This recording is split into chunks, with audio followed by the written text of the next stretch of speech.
Hello, everybody, and welcome back to At the Elephants. I am your host, Rob Morris. It's me. I'm back with more At the Elephants, more chatting, more catching up, and I hope you enjoyed the episode earlier this week with Joe Flanders. It came out on Monday. That's one of my favorite episodes I've done of this show overall, and continuing with the theme this week of my past roommates. I have one Mr. Kyle Siegel on the show today. I love Kyle very much. We used to live together in a house called 1910, which for those of us listening to this who did go to the school, maybe you're familiar with this house. It was right across the street on Main Street. It was like a 6-bedroom, huge old Ronaldo house. And Kyle and I lived there I think we lived there for 2 years together. And he's one of my favorite people. And I have to say, it makes me sad to say, but it is very true that while I was at school, was one of my favorite people. And then after school, poof, like vanished, didn't talk to him at all for years until this conversation is the first real chat I've had with him since we were roommates and like best friends, which was in 2012 when he graduated. He was a year ahead of me in the program in D&P as a technical director and overall putter together of things made of wood and mostly metal. I love living with Kyle, and my current roommate's name is Kyle. I only trusted him because things went so well with Kyle Siegel. So I appreciate that for him. And I have to say, too, though the overall quality of this interview is not really great because I don't think like Kyle's technical setup was like amazing. I'm not talking shit, Kyle. But it's part of why I've been sending my own microphone to people's places because I always want to make sure this is as good as possible. I'm not in love with the quality of this, but I was in love with the quality of the conversation. I really enjoyed catching up with them, and so I don't want to keep you from it and not air it. So just please be patient with the fact that this is, one of the earlier ones that I shot and over Zoom and all that kind of stuff, but there's still a lot of value in it. Kyle is a fascinating dude. I've always thought so. He has a very brilliant mind. And, a lot of the people who work in those logistical roles, like in D&P that you meet at school or even in film, the people who are building stuff, right? The people who are designing the structure and putting it together of anything are pretty sharp people in a very specific way. And I loved catching up with him about that. I learned about his parents, which I didn't really know about even after living with him for a couple of years. I really found out a lot about that in this, which I enjoyed.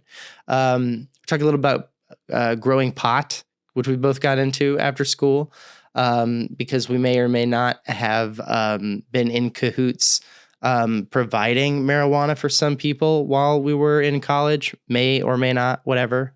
Don't worry about it. Let's see, what else? I don't have to keep you from it. We've got a great season coming up, even more to come throughout the rest of this year. There might be a really small break in December, but maybe not, because honestly, I have so many of these scheduled. As far as recorded and on their way to you soon, we had Joe Flanders on Monday. We got Kyle Siegel today. Coming up next week, I believe, we have Ellie Barone. Oh my God, holy shit, an amazing episode. Also another person I was super close with. And then they graduated and disappeared forever until I did this show with them. And when I found out what they've been up to, I was like, holy shit, that's a lot of stuff. Great episode with Daniel Kelly coming out. I'll probably double release his old episode that didn't really get any love that I recorded during the pandemic, like the day before. And then the next day I will catch up with him. And who else? Luke Smith. Talked to Luke Smith while he was out here for To Kill a Mockingbird and on the tour of that, and had a great time catching up with Luke. Wasn't as close with Luke at school, but we did do one play together, but also hadn't seen or talked to him since, like a decade ago or whatever. So some really great catch-up conversations coming that I'm very excited about. And a bunch of other things scheduled. I never want to talk about the ones that are scheduled until they're recorded, and I can promise they're coming out because things happen all the time and schedules change. But I've got some great talks scheduled that'll be on the calendar for the rest of the year. So stick with us, stay tuned. And for now, please very much enjoy this lovely catch-up sesh with Mr. Kyle Siegel. Hey, there he is. We made it work. What's up, dude? With the white hair. Yeah, we're here. We're good. Dude, I haven't talked to you in like 10 years. I know. It's been a long ass time. Like a full 10 years. That sounds like hyperbolic, but I think that's true. It's not. Do you want to know my worst character flaw? Is I'm like terrible at keeping in touch with people. Like the worst. Oh, don't beat yourself up. Yeah. I mean, I'm not even saying it as a negative. I'm just saying it as like, at this point, I'm fucking aware of it. You know, like I'm just like, I love my friends to death, but like sometimes I move and then it's just like, oh yeah, shit, I haven't reached out in a while. Fuck, I've just been living in my own damn universe. That's okay. Yeah. We're talking now. So, yeah. I want to check a couple settings real quick just to make sure we get the best out of this. So, if you could open your Zoom preferences, like the settings itself, like at the top. Are you on a Mac? Yeah. So like, the little zoom.us menu and then preferences. And then if you go into audio, under microphone, do you have an input level set or do you have that little box check that says automatically adjust? It is currently adjusted. You want me to? Let's automatically do it and see how it fluctuates. Okay. Just because on the lower, automatic. There you go. On a lower end mic, sometimes it's actually pretty good AI with like adjusting levels and stuff. Sure. Yeah. And then with suppress background noise, what's that set to? Right now, that is also auto. I would go with medium. Cool. How's that sound? That sounds way better. Great. Wonderful. And then right below that, there's also an echo cancellation option underneath music and professional audio. If you have an older version of Zoom, it may not be there, but the echo cancellation is pretty good too. Cool. Auto or aggressive? Oh, I don't even have those choices. That's pretty good. I also have an echo setting on my mic too. Oh, okay, cool. It sounds a lot better, so I think we're probably good. I just want to smooth that out.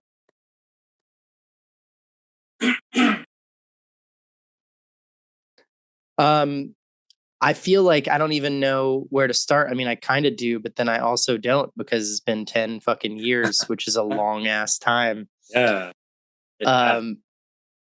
And I feel like I've talked to people since I last saw you, and occasionally you'll come up in conversation and people are like, "What's up with Kyle?" And I'm like, I fucking don't know at all the answer to that question. I think he does welding. I see some welding sometimes on the social media. And I have no concept of what is up with him. So I'm like super fucking psyched to talk to you because I want to know what's up. What's up right now? Let's start right now. What are you doing? Yeah. What's up with your life? Sure. Where are we? What are we looking at here? So I'm in my garage. And the garage is in a house which I own, which with my partner, Caden, who is a trans guy. And cool. We got married in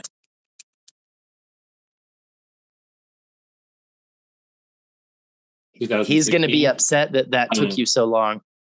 Yeah. No, it's cool. It's cool. I'm bad with dates.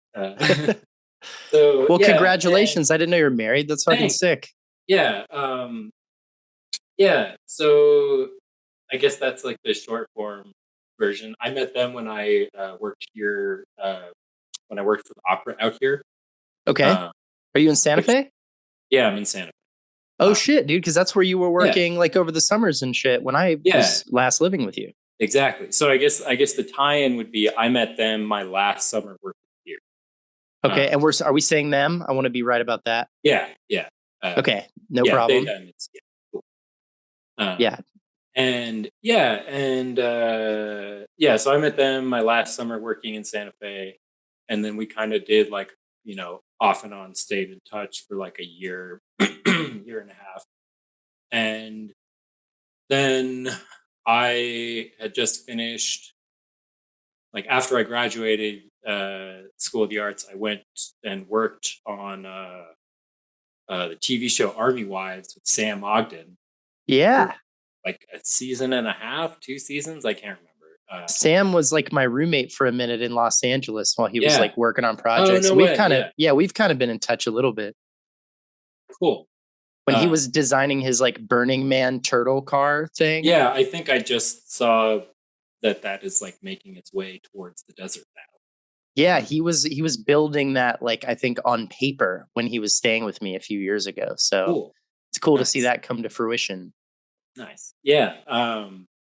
And yeah, so I was working with him doing Army Wives, and then I was kind of like having a little bit of an existential crisis as to like, do I want to keep doing theater? Do I want to do the like film grind? And I don't know. I kind of I feel like I burned out a little early. Partially, Mm, I think because of the School of the Arts environment, which I don't know if that's something you want to talk about. sure, man. But I'm happy to yeah, talk about. Dude, there are no limits or ideas about this. I for don't have sure. like Yeah, fucking cool. questions written Um, down. I'm just talking to you, dude. nice. So Yeah. yeah, So tell me like, about that. What does that mean to you? I don't know. I just feel like you know, I feel like broad strokes. I think I internalized a lot of like very unhealthy like standards for myself, and Okay. I hear a lot of that on this show. yeah, You're not alone in that thought at all. yeah, and like I felt like I wasn't, it's taken me a while to be like a chiller person. I think is the kind of the probably the best way to put it. Do Like, you feel like you were super hard on yourself as far as like expecting yourself to do XYZ and then when yeah, that and didn't the happen, you're like, what the fuck? totally, and like the and like I was hard on myself for not being happy grinding all the time, and Yeah. it didn't occur to me for years that it's like maybe you're just not happy grinding all the time. Maybe like Yeah. you are happiest when you are not doing that, and Right. maybe you need to make time to do other things, and yeah, I don't know. So I guess so. I kind of I was kind of like I don't know if I want to keep working in the entertainment industry. It's just like like the pace is just so brutal, and the money's great, no mistakes about it. But yeah, so I moved back. So or what back? I moved to Santa Fe. Um, and actually moved in with Caden and their parents. And, you know, I worked a bunch of random shitty jobs. And, What was the uh, worst one? was the worst job? Yeah. Um, construction. Yeah. I had a construction job for a company that will go unnamed. But That's fine. That's fine. yeah, it was fucking brutal. I was like, It's like in the heat. it was in the heat, in the cold, all rain, That's the thing snow. about the desert, man. You don't get a lot of people don't realize that if they don't It's travel in cold this in the region, winter. it's Yeah, cold as fuck. When it's cold even at night for a lot of the year when it's 100 during the day and then the yeah, drop is 50 and degrees or some crazy shit. Santa Fe is at 7,000 feet altitude, Right. so it's like like if you're on the East Coast, it's like being camped out on Mount Washington every night. It's like Yeah. it's just not something. You know, yeah. Um, Drink a lot of water if you come here, Yeah. and we have like the UV here is like 20% stronger than at sea level Oh because you're shit. So you just got to watch your physically skin, closer dude. to the sun, and Right. so you get sunburned super easily here too. I never thought about that. I Yeah, it's definitely super think about the interesting. Yeah, oxygen. I think about like, we hmm talk about like I love going to Denver is a city yeah, that I really yeah. enjoy. It's And about the it's same. the yeah, and it's the alcohol affects you differently. There's some of those go-tos that everybody knows, but I don't think about the sunburn shit. That's Mhm. definitely a new one for me. Yeah. Uh, It's hard to, you're a little dark in the image, but are you toasty now? Or are you looking kind of Native American in skin tone, or are No. you still a white fella? No, I'm still pasty Irish. Yeah, right. Uh, I recognize that tent. oh yeah, do you have one like it? I do. I have one just Right. like it.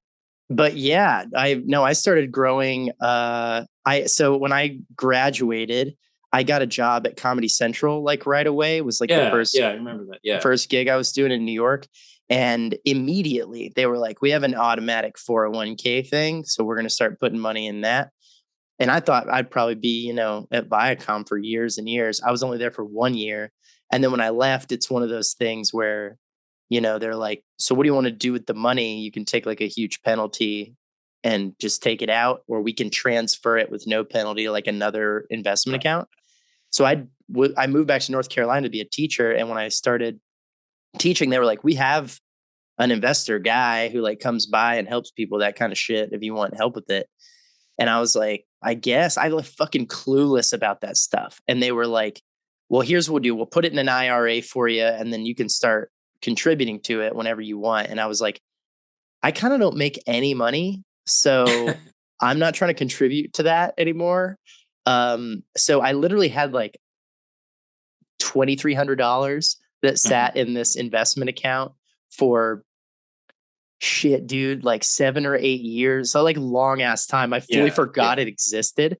I yeah. moved to LA, and my buddy was like, one of my childhood friends came over, and he was like, I've been growing cannabis, and if you want to learn, I'll teach you how to do it. And I was like, fuck yeah, let's go. And I was like, but I gotta have the upfront capital. And then it just went off in my head. I was like, Mhm. I got like $2,300 somewhere. I don't even remember where it Yeah, is. I it's like, written off. Like yeah, I fully it's money I forgot don't about even it. think about. Like, yeah, Exactly. And I was like, and I know I'll take a hit pulling it out, but I forgot I had it. And I was like, I literally had to do research and dig through old paperwork to like find this money. I like yes, didn't know where it yes, existed. I didn't know who to call. I didn't know the account numbers, or I knew nothing. I was like, I just know it is legally mine, and it exists. And I found it. I dug it up. I got someone on the actual telephone, if you can believe it. And I was like, give me my $2,300. And like, if you want it now, it's like $1,700. I was like, whatever, fucking give it to me.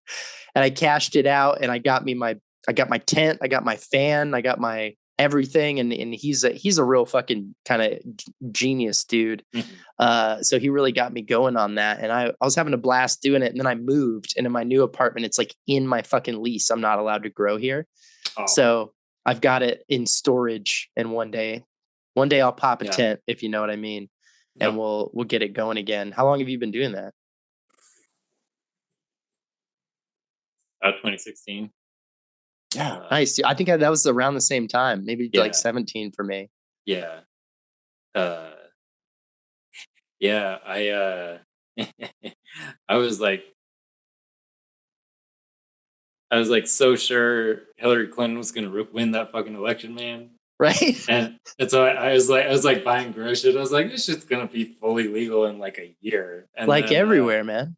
And then I was like, oh shit, I'm living in a fascist hellscape, and like my state's like a year, 2 years out from like legalizations. You know, it's decriminalized here, but now we have full recreational legalization. Sweet.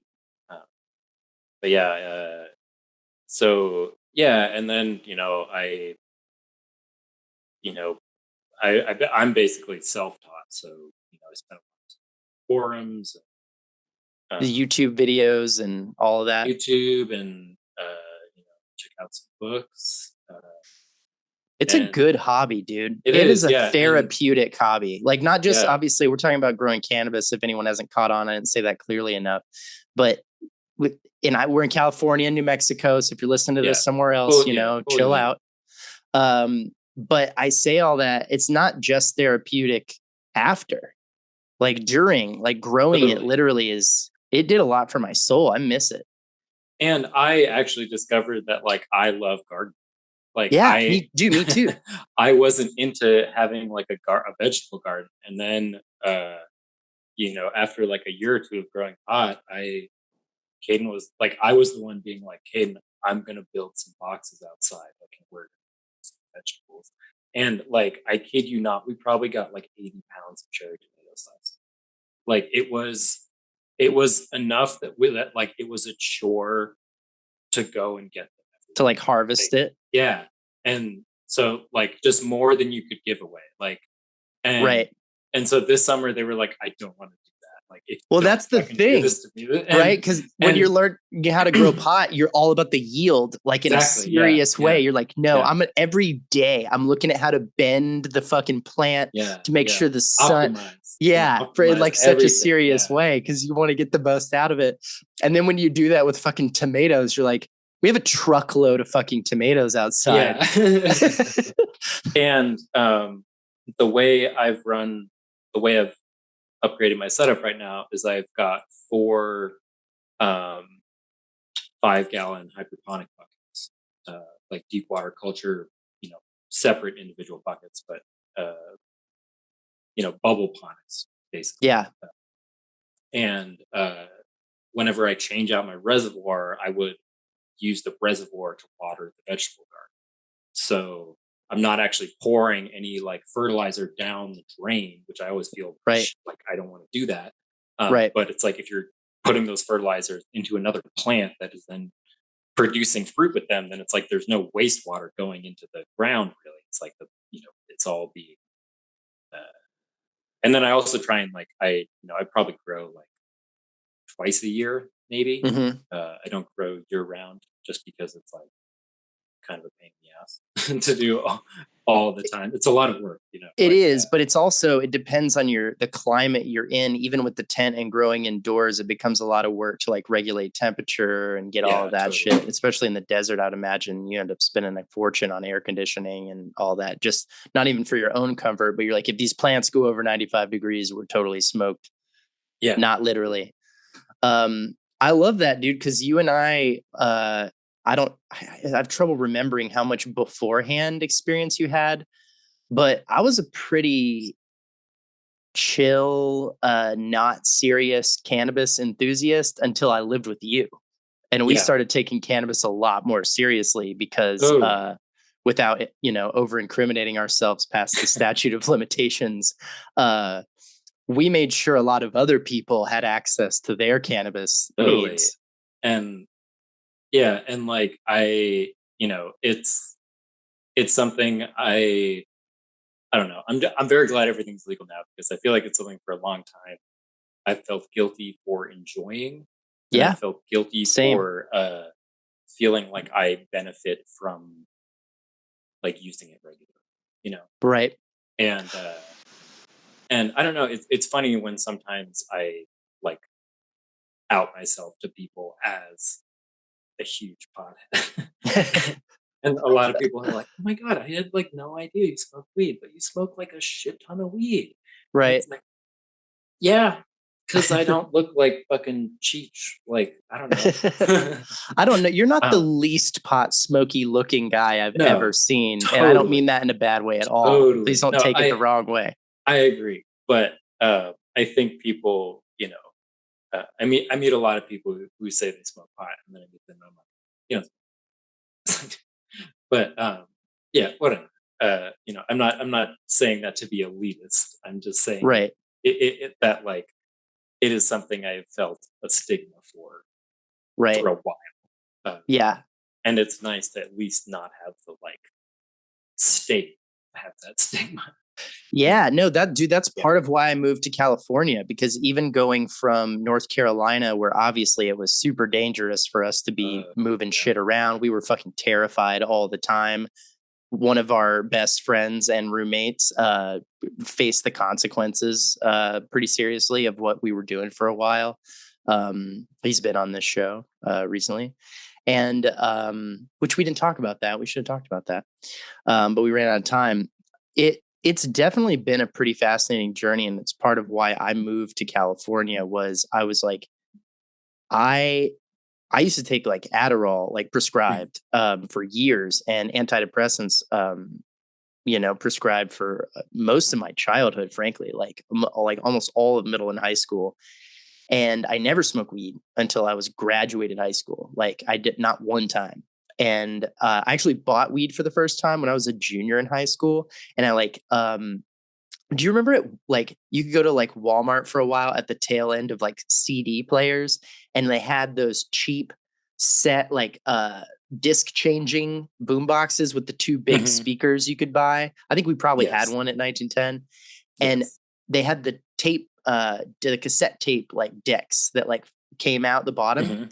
I had a little I bought some weed at high school in the bathroom from this other kid, and I like had it all wrapped up in some like foil. It was probably like an eighth.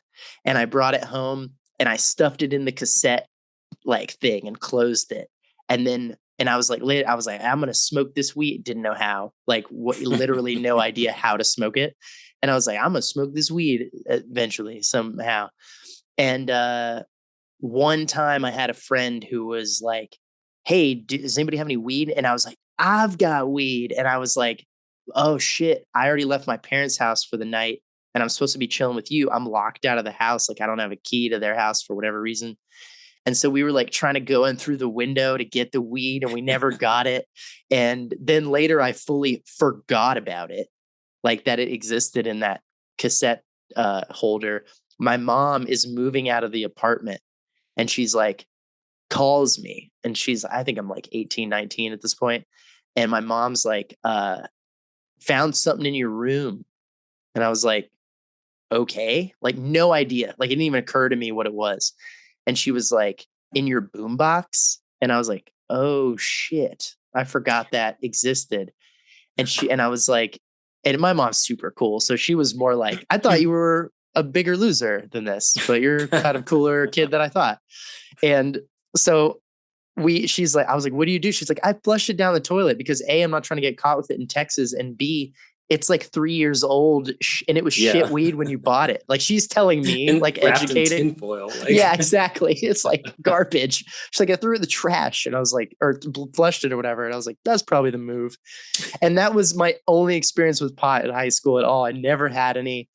And then when I first went to community college, I got into it a little bit, started smoking, had some brownies or whatever freshman year, left that school. But then when I got to North Carolina, that's when things like took off. And I realized at that point, this is way better for my ADD and my depression than those fucking hardcore pharmaceuticals I was on for mhm. like 7, 8 years.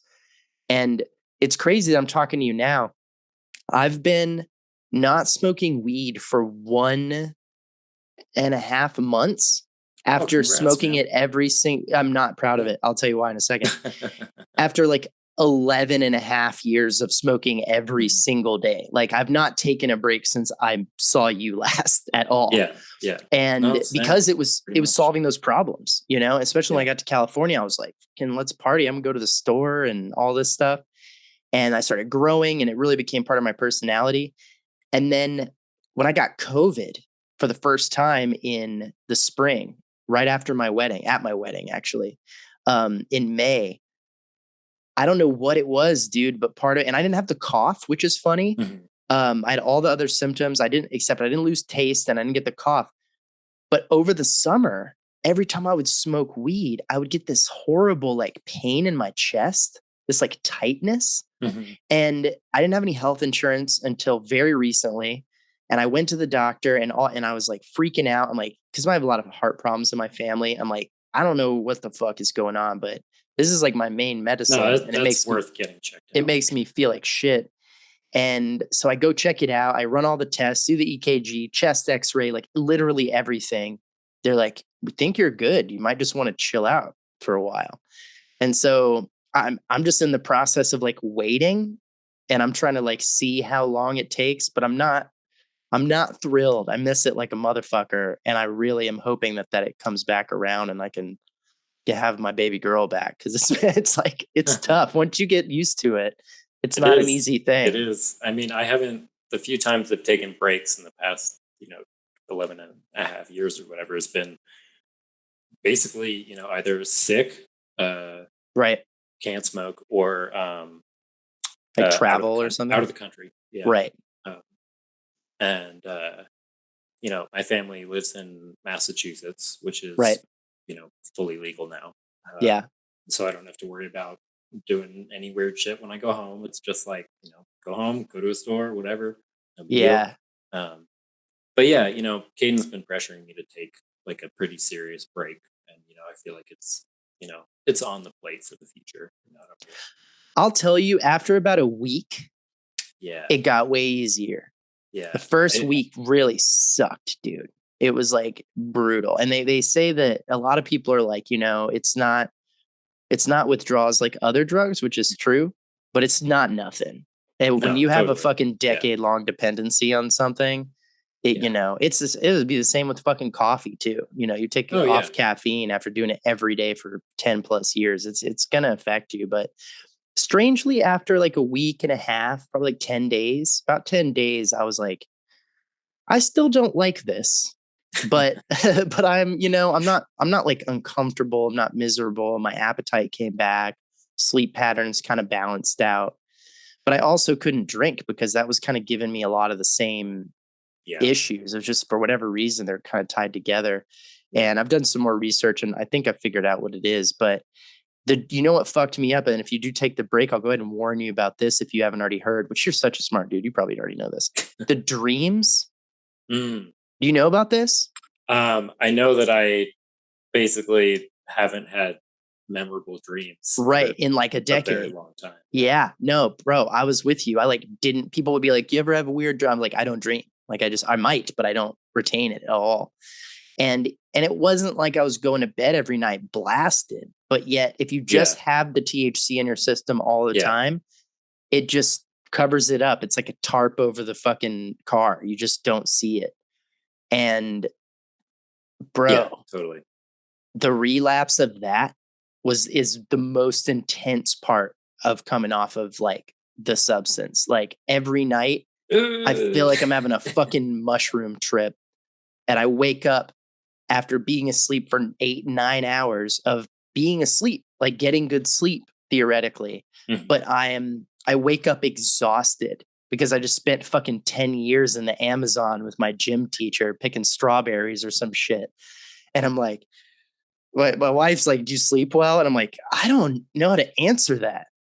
Like, kind of like I was asleep the whole time. And I think my watch says I got REM sleep, but I'm fucking mentally just like worn out. But then after like 45 minutes of being awake, that Mhm. kind of goes away. You don't spend the whole day being worn out, but that first like hour of being awake after those dreams is like, yeah, it just feels like you Yeah. got let out of prison.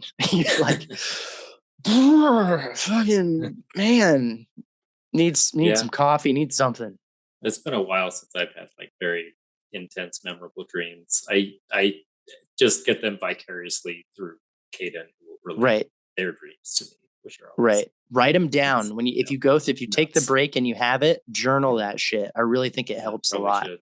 It really does because otherwise it feels like overload. And when you write it down and like put it out of your brain, it helps to kind of get it out and then you can go back and like restart. I wanted to we've had a great conversation about weed I didn't know we were going to Yeah. have, which is fun.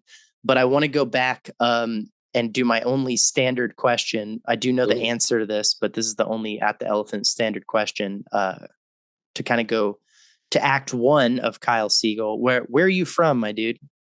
I am from Boston, Massachusetts. Like the Uh, city proper or like suburbs or I guess I'm technically from West Newton, Massachusetts. So yeah, okay. suburbs. What's Uh, that? What's the vibe like in West Newton? Fucking boring or is it like white as cool or shit. yeah. Uh, uh, yeah, it's like a super suburb is kind of the way I think about it. It's not monotonous in the way that a lot of suburbs are. I think just because like the architecture is more interesting. There's like still shops and like local businesses and stuff. Um, but it's also just like incredibly uh, I don't know, it's the kind of place like I would go home on a break from college and park my car, listen to an audiobook and like smoke a cigarette and someone would like come out and harass me and be like, "What are you doing here? Why are you parked on my street?" It's just like Right. I live a block away, just hanging out. Right. And and then they're like, "Okay, well, we're gonna call the police." And you're like, "Okay." Well, that is a big, I'm glad you I, brought that up because that's a stark difference between growing up in a city versus the mm, suburbs. yeah, That's like, and people don't talk about that very often, which is like, if you're in a city, you have so much more freedom to just like be places. yeah, People expect that there are people. Like if you're being yes, disruptive, totally, that may yeah, not be okay. But you can, in a city that's like, I'm in LA, like most streets in LA, you can just park on the street. And if you're not bothering anybody and you're just keeping to yourself, people are like, don't even notice you. But right, if you pull up on a suburban street and you don't live in front of that house, totally. people are through the fucking blinds like, who the fuck is this? Get him And out of here. And oh my god, so can I you don't have complain to be a about? minority. You just have to be another person. Can I complain about something? Uh, Please. so you live in LA, so I'm sure you have these. It's a little tower, like a little cop box with like cameras on it and stuff. And The they one like they dress wheel up them like a around. tree. Either a tree or it's just like a post with a bunch of cameras on it, and Sure. in like a parking lot of a like a Walmart or whatever. Oh, yeah, I know what you're talking about. And they have the little solar Yeah, panel that like yeah, powers it. yeah. Yes. Uh, That's huge in Texas. That's not as much mhm. out here. I see Interesting. them in Hmm. Texas when I go home and they weren't around when I was a kid. Yeah, same. They're So huge now. they've kind of started putting those up on in Santa Fe, and up until yesterday, there was one literally at the bottom of my driveway. And like I said, we own this house. I didn't get any. No one called me. I didn't get a fucking flyer in my mailbox. Yo, Just heads like up. I woke up one day and someone was setting up like a 20-foot tall camera tower that was literally there for like the past 2 months. And Can you complain about it? Like, can well, I you mean, call we them and be tried, like, get the shit out of here? right. So like, us and a couple of other neighbors tried to call and complain. And I think what was happening is that there's the people across the street from us had either requested it or like, I suspect a rat is kind of what I'm It thinking. smells But fishy over here. yeah, yeah. But uh, it it was incredibly difficult to find the right avenue in the bureaucracy of like, who do I call? Who do I talk to? Because you get Right. someone on the phone and they're like, oh, I'm a clerk. You need to call this office. They're only open these hours. Like Right. you start to try and file a complaint and it just becomes this like legal, just this morass of so it was very difficult to kind of get a complaint through to anyone. Got it. But ultimately it is now gone. I don't know if it's because enough people complained or if they were just like, well, we're just putting this here. um, Right.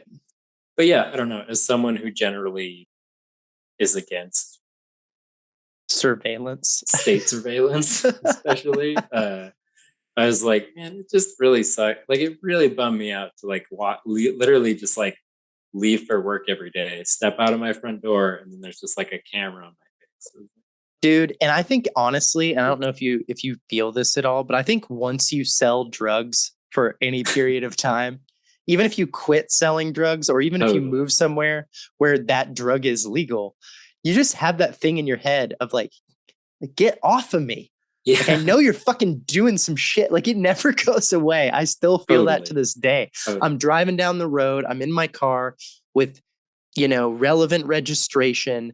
I got all my lights are on. I'm driving the speed limit and a cop pulls up and is just going the same speed next to me. And I'm like, the fuck? Like, what do you want? What are you doing here? He's probably just going somewhere. Totally. But I'm like, no.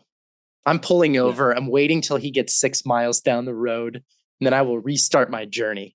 Just need my I'm gonna space. take a quick detour. Yeah. Yeah, I'm all of a sudden I'm hitting down to this cul-de-sac that I have no business in and coming back just to make sure that, no, we're good. Just you fucking be over there and I'm going to be over here. I don't know what Yeah. it is. And like what really bothered me after it being there for 2 months was that like it was like, why? Because like is because it made me feel like my very safe, relatively, neighborhood.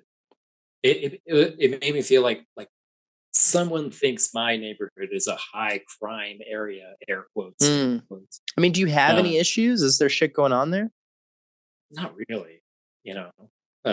There's a house like maybe 2 doors down that probably sells drugs, but like other than that, I, you know, not really. You know, Right. someone's car got stolen like a year.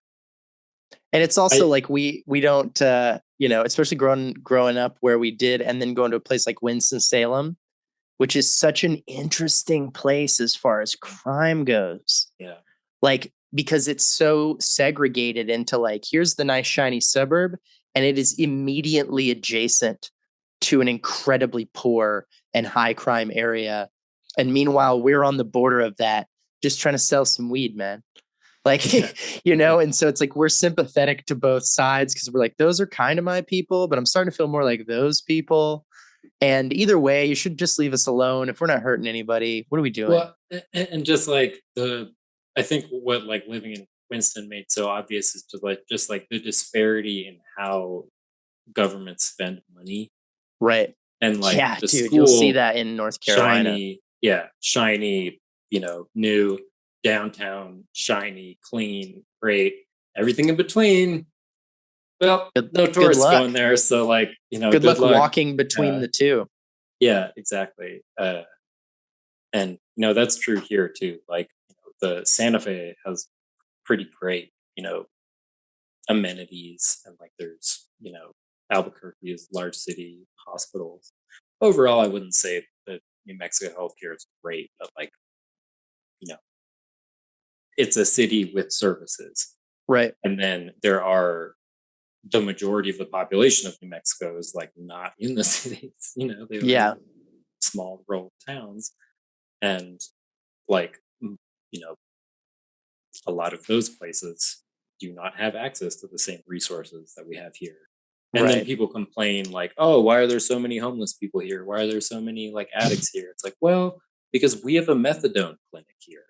Right. Because like there's nowhere else for those people to go. Like Yeah.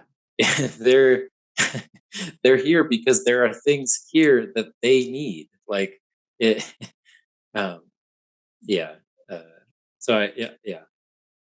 So the other thing that I always ask, 'cause I'm curious about, I actually don't remember the answer to this at all, but what did your parents do for a living? Like, what were you growing up with, like, as the culture and environment? Because I feel like that ends up being so much of like, that's the first thing you learn about what it means to be an adult, right? Mom and dad are going to work, and hold on just 1 second. Yeah, no problem.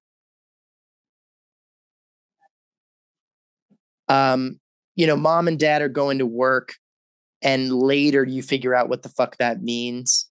And then you start to figure out like, oh, there's other works, there's other jobs. And it's like you're either going to do the thing that mom and dad are doing, or you're going to run off and figure out your own shit. So like, what was your example of like what it meant for them to leave the house? Um well, I mean, my parents both had jobs for most of my growing up. And my mom did education stuff with insects, doing like for a while she was like a biologist, and then later she uh, did like educational programs where she'd like bring tarantulas into classrooms and be like, Oh, "This is a that's fucking spider. cool. Spiders aren't that scary." Like, to teach kids especially about like how generally like it's better to just not instinctively kill things. uh, She's like the don't kill it lady. yes, yes, That's a very, cool mom to have. yeah. That's a And then my compassionate, you know, person to take care of you because they're like, totally, assess, you know, check it out, see what's really going on before you immediately just stomp out things you don't understand. That's like a good value. totally. So yeah, turned over a lot of rocks and all that kind of stuff. Right. And then my dad was a software engineer, uh, Okay. and Anything he, interesting or fun? yes, actually. So he worked on software for uh,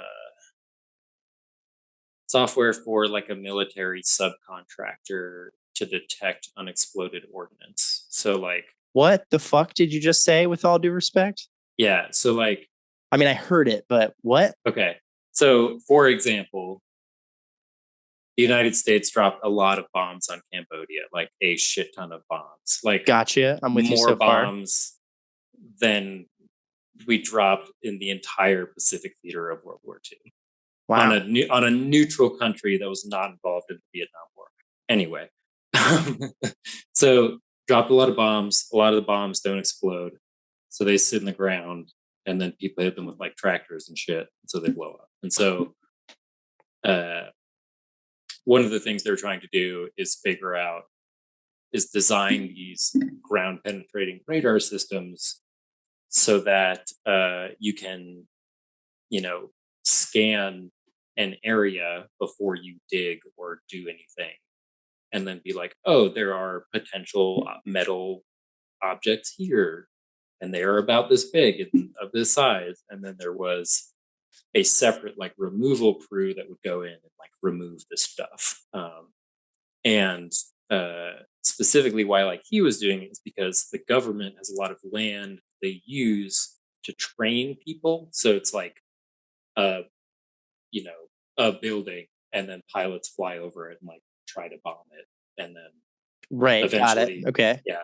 So a lot of this land is like, you know, World War II era properties that the government was using for training, and then decided to sell, but they can't sell because it's been bombed for decades. So they have to basically get everything out. And so They have that in the new Top Gun movie. oh, really? Interesting. Yeah, like so the whole new Top Gun Maverick movie is like all about the whole thing is about a single mission where they're Mhm. like, we have this precise place where we know there's WMDs or whatever, and they're gonna launch them. And so there needs to be, we need to hire a like and train a pilot crew that Mhm. specifically has to navigate this incredibly tight canyon and Mhm. then go up this mountain and then back down on the other side of the mountain. And you basically have a split second chance to perfectly pinpoint this one area. Mhm. And you have to do the entire thing in like, I forget what it is, but it's like 6 minutes worth of Mhm. time that we can like cloak your radar or whatever. So it's like this impossible mission. But in order to train them to do this, they have to like get a similar tract of land with, and they fake Oh, I see. Yeah. they fake the canyon on their instruments. So they're like, their nav systems are like put on with like a fake situation where they're not going to crash if they fuck up basically. But then they do actually like launch the missile onto a little fake, like, you know, looks like a fucking porta potties Mhm. sized thing that they have to bomb. And I remember watching the movie going like, where is this? Like, where is this place where they just get to Where are fly they these doing like this? F-18s over and over again and try to bomb this tiny little box? This is like what you're talking about. White Sands, New Mexico. I mean, yeah, there's literally a missile Shit. range in New Mexico. Like, Right. um, It's fucking wild, dude. yeah, And so it's your crazy. dad is doing the software that like finds the shit in the ground? Yeah, so so he did that for like decades. That was his like long A time smart job. fucking dad. Yeah. Um, and Did you know about that young, or when did you figure out that's what dad was going to do every day? yeah, I mean, yeah, we knew Like about you it. talk Yeah. about it when you're like 7 or 8 and you're like, Mhm. where are you going, dad? And It's he's like, pretty, I mean, it's pretty so cool. there's So, bombs yeah. that don't go off. And dad tries to find them Yeah. before they fucking do. I mean, the short answer is like computers, you Yeah, right. know. Right. uh, I go like this. yeah, but I will say some of the like weirder things is like, so, you know, you have to calibrate a system like that. So, you know, you have to teach it like what a bomb looks like, uh, and like what an artillery shell looks like, what a hand grenade looks like. And there was at one point where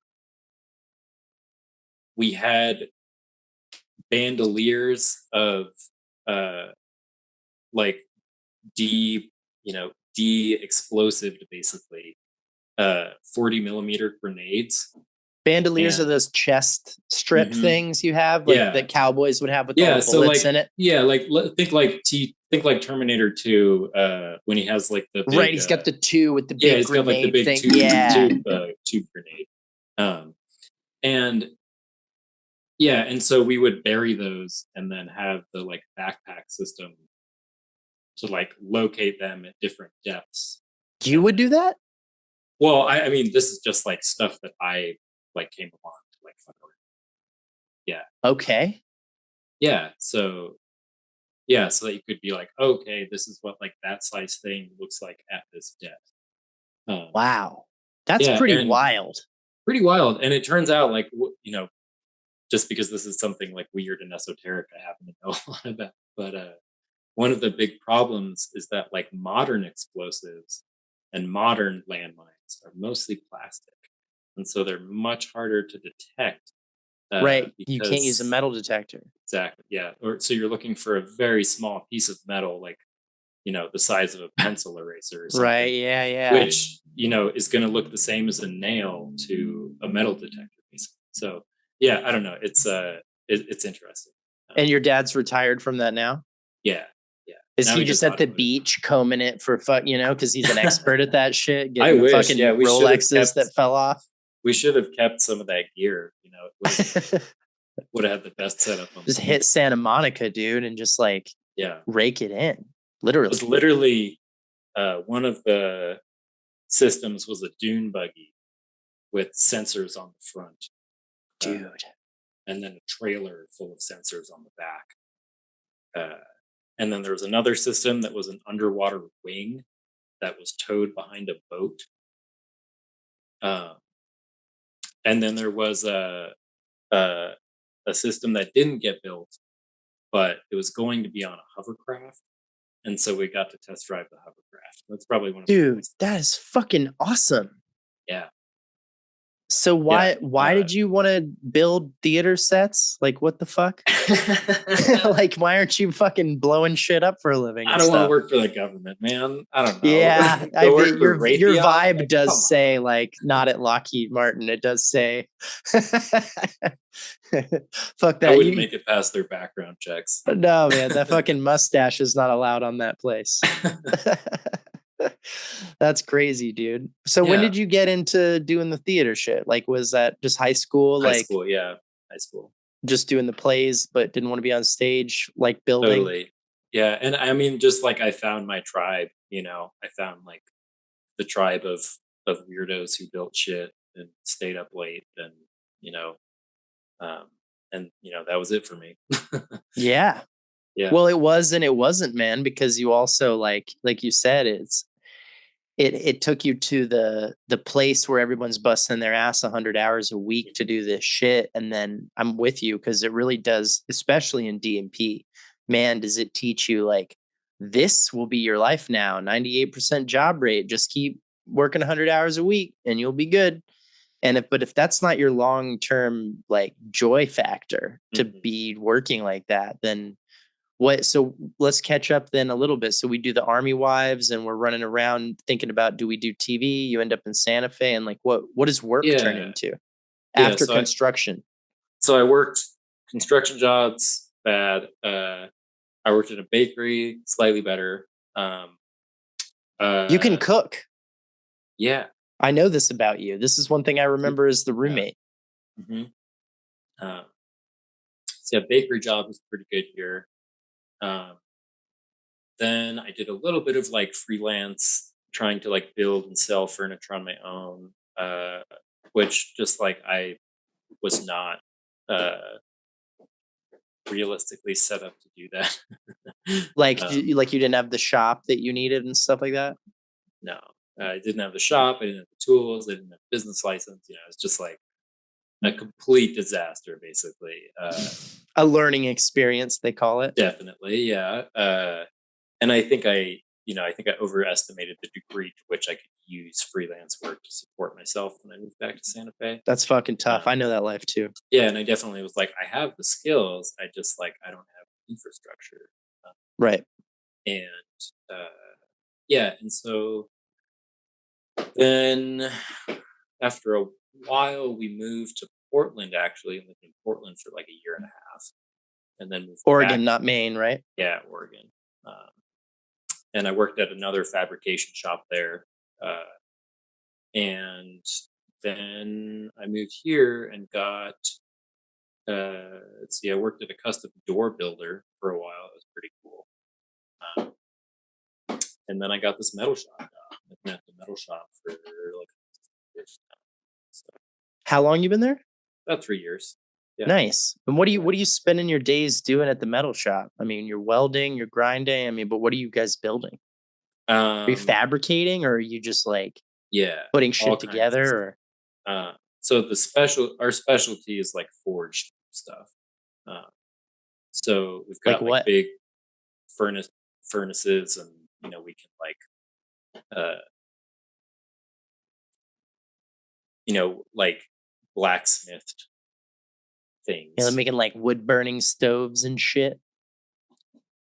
Think less like wood burning stoves and more uh like high end furniture. Oh, okay. Yeah. So like we just finished a couple of tables that were like forged bronze. Uh and That's so they've pretty got badass, dude. yeah, and so it's got this like really kind of deep gold and like black and brown texture to it. That's fucking awesome. Yeah. And then partially just because like we have all this crazy equipment, we can make our own tools for doing different operations, and like we make like our own tool and die sets, and Yeah. I don't know, it's a pretty crazy job. And then there's another guy who works at the shop and has his own kind of separate business there, who makes like hand forged Japanese style chef knives. Um, That's and fucking so cool. yeah, and I so we have do a mad little. respect for that, dude. That's Yeah. so awesome. I'm like such a tool junkie. Like Mhm. I'm smart because I know I don't have the space for it, so I don't buy a lot of stuff. But my wife already is always like, "We don't stop. Like you have to stop. We gotta, not do it." But I'm always busting out. I'm like, they're like, "I don't know what to do with this." I was like, "Well, lucky I bought that fucking Dremel tool, right? Like now Yeah. we can do it Now I because can I know fix it. how." Yeah. Yeah, and I love to tinker and fix shit. This brick that's behind me is fully faux, but I Oh, put it nice. It all looks up. good. Yeah. Thank you. I put it all up because we moved into this white on white on white apartment, and I was like, I can't do that shit. Um, but it didn't fit, and so I had to go in and like in between, using a fucking Dremel tool to get the details and getting all this Mhm. stuff, trying to make it like, and our baseboards aren't straight. They're like all wavy and Oh, shit. yeah, yeah. It's fucking nightmare. So that whole process, but it was fun as shit. Like I really had a good time doing it, and I really respect. But I also grew up like half the time on a cattle ranch. I don't know how much I Mhm. talked to you about that, but Yeah, yeah, yeah. I knew that. on my Yeah. dad's side. And so I'm from tool people, and everyone in my family's in the automotive repair business. Yeah. So for me, it's all about. I remember when I was growing up, my stepdad would get in so much trouble with my mom because she would be like, what do you mean you bought a $200 flashlight? Or like, what do you Mm. what do you mean you need this one wrench? You told me it's only ever used on the bumper of Audis. Like you don't even always fix Audis. Like why do you, he was really big about like, first of all, I'm going to make more money with that tool Mm. than it costs by like 10 times. Yeah. Even if I only use it 4 times, those 4 times will pay so much more than it costs to have that thing. And when it comes time to do that, I'm not trying to open a can with a screwdriver and fucking up the can and fucking up the screwdriver. I have the right tool for the right job. And that goes farther than, and second of all, this is my job. It's my money. Just let me figure it out. Like it's going to be okay. But he had a toolbox worth, several college tuitions, Mhm. and he would get a lot of shit for it. But I really respected the fact that he wasn't just a junkie about the tools and just wanted the cool new thing and was blowing his money all the time. It was very much like a respect for that every tool has its purpose and using it at the right time and for the right thing. And just hearing you talking about like tools made out of fucking bronze, I'm like, I want it. I just Yeah. want to Well, have it.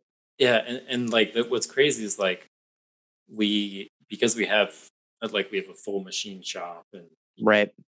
tempering ovens, and you know we can like make we have different kinds of tool steel we can use to like make a tool and then machine it and then harden it. And, you know, It really sounds like you found your thing, dude. it's At like least for it's now, pretty you're like, nuts. it's suiting for you because I don't feel like Yeah. everybody who was a TD at School of the Arts was like necessarily that into the tools or necessarily into the metal or that one Mhm. part of it.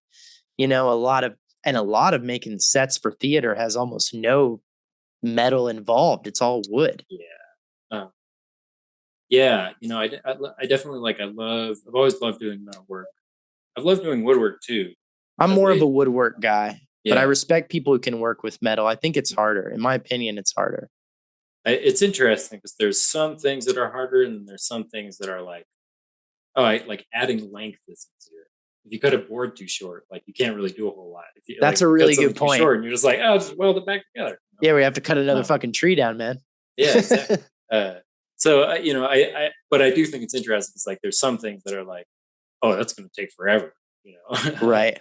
And then there's other things where it's like, oh, that's Yeah, it's harder to get wood to like twist around itself. Mhm. Meanwhile, metal, you just kind of heat it up and twist it up, Yeah, and you got a yeah, little bit more progress going there. yeah. You do all kinds of crazy shit. I follow a few Instagrams that are like engineering and metalworking and stuff like that, and I get so mesmerized by even simple stuff like seeing chain link fences made with those machines that Mm, like twirl the fucking yeah. aluminum or whatever. I'm just like, I just watch that shit all day. I can imagine spending a day in your metal shop just like hashtag fucking satisfying, just like mesmerized by things being put together that fit.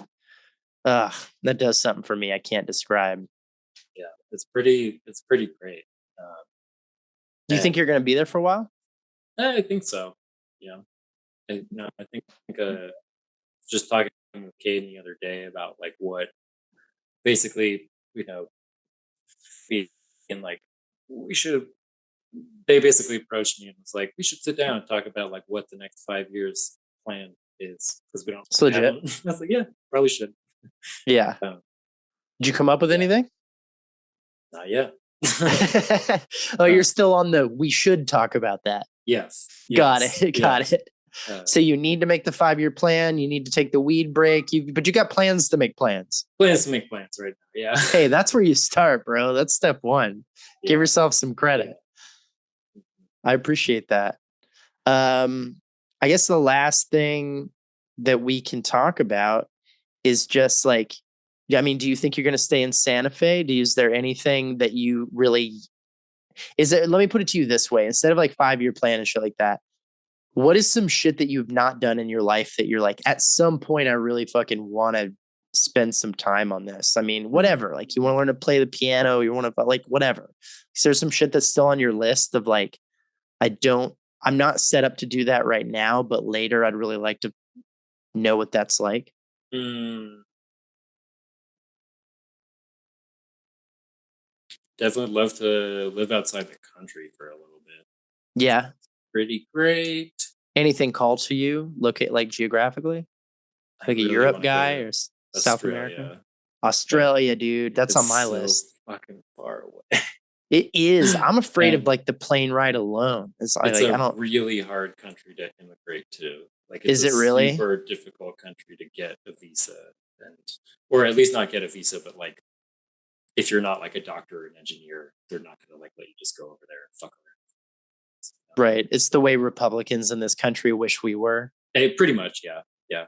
Just Um, like if you don't have a fucking PhD or an MD, you're yeah. like, get out of here. Yep. Yeah. Well, that's tough because Uh are you on track for your PhD or how's yeah, that I just going? finished it, man. What has it been? Like 10 years? Yeah. Yeah, you're good, man. That's just Yeah, about I on forgot to time. mention it. Yeah. Well, that's awesome, dude. I hope you Yeah, figured that out. At least yeah. visit. Have you been to Australia yet at all? I haven't. The Me either. I want to go last so bad. the last place I was Mexico. Uh, and then before that was Colombia, which I would totally go back to Colombia in a heartbeat. Like, oh my god, 10 out I of hear good things about Colombia. yeah. Were you like on the So coast or no, we were in the mountains. okay, I don't remember the city name, but working on some cocaine? yeah, no, not cocaine. Uh, I did manage to smoke weed there my last night with the kitchen staff, which I felt like accomplished. I was like, oh, I found weed in a foreign country. Cool. Um, The best I did was Puerto Rico, and I went yeah, to a scary ass place to find that weed. It was not easy. yeah, we were lucky because like this was like a expenses paid trip that my one of my relatives had who has passed away had dementia, and so once after he got the diagnosis and like as it was kind of progressing, they paid to like take the whole family out on like a big couple of trips to like make a bunch of stuff. So super amazing trip. Um, so we were all in this like townhouse in the middle of the countryside, Colombia, and it was just like you know definitely the fanciest shit I've ever been to. Got it. Living that Where you're bougie life, dude. yeah, where you could like walk into the kitchen and be like, could I get like an omelet? And be like, yeah, man, I'll make you an omelet. And you're like, "Fuck, like I feel so guilty, but this is your job, like, Right, right. um, yeah. But so like we got kind of buddy buddy with the kitchen staff there, and then the last night we were there, they were like, okay, you're chill enough, like you can come hang with us, like after. You passed the cool test, is Yeah, what yeah, yeah. happened. It was me and my brother and my cousins. Nice. Running I running remember your brother and you were pretty tight. You guys are cool. Mhm. Yeah, yeah. My older brother Ethan, Yeah, my younger brother Aaron, we're both tight with both of them. that's awesome, man. Well, I really appreciate you taking some time to talk with me, and I really Yeah, this was a fucking blast, dude. I miss you, and I'm so glad to hear you're doing good. It sounds like you got a lot of ducks in a row, and at least you're getting some joy out of this life. yeah, definitely. And I think like just to kind of circle back, like, oh man, balance is so important. Not working yourself to death, Right? uh, not over indulging any particular vice. I feel like we maybe have like had like a bit of an inverse journey in that like I have recently started taking medication for it, Oh, word. and so or sorry for anxiety and depression rather. Yeah. And in doing so, been like, wow, I think I've relied on weed to fill a void in my life. Yeah, Yeah, dude. I mean, totally. Like, and don't get me wrong, as I say my story, it's not as if I think that those like that medication is bullshit or people shouldn't oh take no, it. no, Like no, I don't take yeah, that position at yeah, all. I just got put on it when I was like fucking 10. no, And and so yeah, like when your brain is still growing, it's a weird way. Like being pharmaceutically medicated is a weird way to spend your adolescence and I teenage totally life. agree.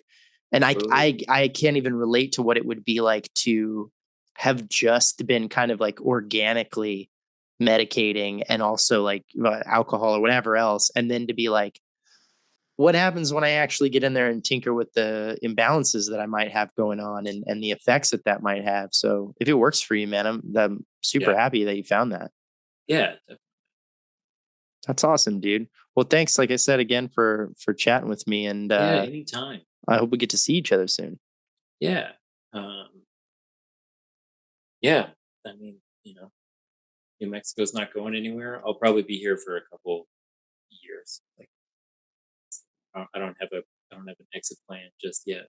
Will Um, you let me know how that 5-year plan talk goes, and we'll go from there.